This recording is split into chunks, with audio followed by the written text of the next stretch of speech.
একটা গল্প বলি। আর গল্পটা হচ্ছে অনেক বছর আগের।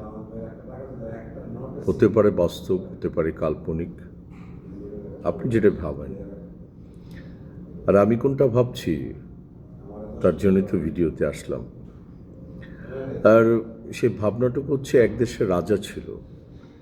সেই রাজা একটা সময় গিয়ে তার পার্শ্ববর্তী এক রাজাকে ইনভাইট করলো যে তুমি আসো আমার এখানে কিছুদিন বেড়ায় যাও। সময় দিতে পারে না। একটা সময় গিয়ে সেই রাজা কি করলো, সময় দিল যে বন্ধু আমি তোমার এখানে আসব। যখন পাইক পেয়াদা, উজির নাজির সব বসা একটা সময়, রাজা বসে আছে এবং তার একটা পোষা বানর ছিল, খুব লাইক করতো সে। বানরটা একটা সময় গিয়ে বসে আছে, ছোট্ট করে একটা চর মারল। কিন্তু পার্শ্ববর্তী তার বন্ধু রাজা এটাকে ভালোভাবে দেখেনি। তো খাবারের সময় বলল যে তুমি ওকে মারলা কেন, এটা তো মারাটা ঠিক হয়নি। তুমি সিংহাসনে বসেই তুমি ওরা একটু হালকা করে চর মারলা, এটা কখনো করো না। কিন্তু পরের দিন বানরটাকে নিয়ে সিংহাসনে বসলো, কথা বলছে, হঠাৎ করে বানরকে চর মারেনি। তো বানর কি করছে, পায়ে চুলকাচ্ছে আর ম্যাও ম্যাও এরকম করতেছে। তো সেদিনও কিছু বলেনি। আবার বিকালে বসছে, তখনও চর মারেনি।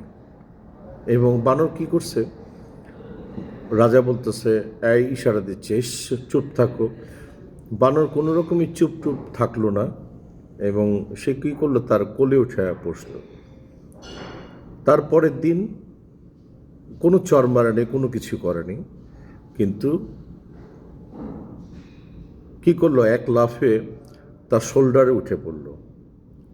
তখন কিছু বলে না। আবার বিকালবেলা বসছে, তার মাথার উপরে উঠে তার তাজের উপরে উঠে গেছে এবং তাজটা পড়ে গিয়ে একটা কোণা কিছু ডায়মন্ড ভেঙে গেছে।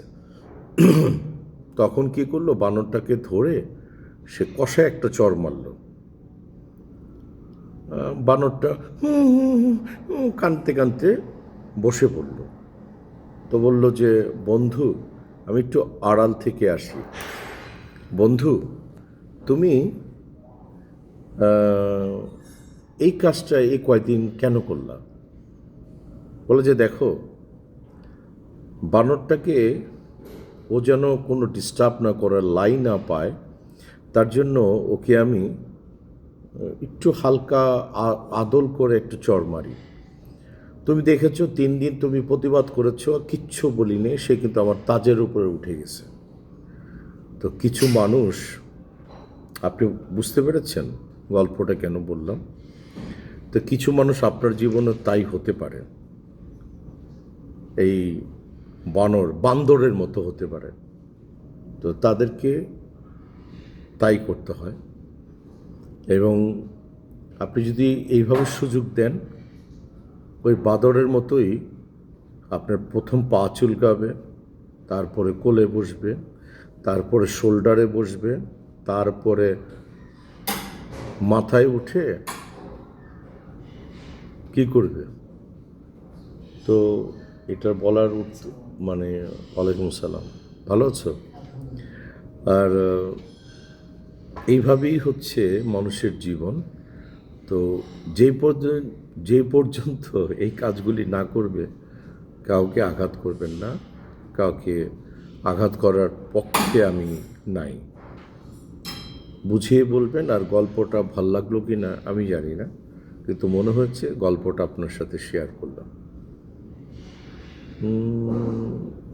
আমি কিছুটা করি আর কিছুটা বোঝার চেষ্টা করি। বুঝলে বুঝপাতা, না বুঝলে তেজপাতা। ভালো থাকেন।